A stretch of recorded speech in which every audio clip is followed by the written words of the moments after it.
கருணாநிதி பேரனா 2.5 வருஷம் உங்க ஒப்பம் காசு போடல. இப்ப உடனே விஜய் வந்து எதுக்கு டார்ச்சல் கூட 10 கோடி கடத்த வச்சுட்டு போய்க்கிறேன் உங்க அப்பா. ஊரை ஏமாத்துன்ற கம்யூனிட்டிங்களா? டேய் அசிங்கமா கேப்பேன்.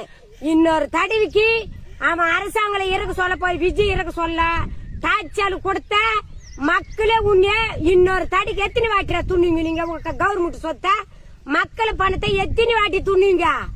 ஏன்டா பணத்துக்கு அல்லாறீங்க? அமுத்துறீங்களாடா கோடி கணக்குல 10 கோடியை கடத்த வச்சுட்டு போய்க்கிறாடா. விஜய் புள்ளிய நொந்த அடிக்கிறாடா என் அண்ணன் தம்பியா, என் தம்பிய நோக அடிக்கிறாடா மக்கள்ரா. டேய் நீ பணத்தை 5,000 ஊத்துட்டா போட்டா உனக்கு நீ 5,000 போட்டா டிவில சரி அக்கௌண்ட்ல உனக்கு நாங்கெல்லாம் ஓட்டு போட்டுருவோமா? அதான் வேவாதான பருப்பே தெரிஞ்சு வச்சுக்கோ, ஒழுங்கா நடந்துக்கோ. இனிமேலு விஜய டார்ச்சல் கொடுத்த மத்துல கட்டுற மாதிரி கஞ்சிடுவோம். அரசாங்களே இனிமேல நீ உக்காரவே முடியாது. எத்தனை தலைமுறை வந்தாலும் நீ உக்கார மாட்டேன். இருக்கிற பணத்தை வச்சுன்னு ஒழுங்கா போய் வீட்டுல நல்லா ஏசி போட்டுக்கோ. நாங்களால வேணாரு வெயில் உக்காருங்கிறோம், பட்டியும் பாய்ச்சி உக்காரோம். நீ நல்லா நெய் சோறு துண்ணுவே. எங்க பணத்தை அமுக்கி கண்டன்ல விட்டு வச்சுக்கிற கடல்ல அதை வச்சுன்னு சாப்பிடு.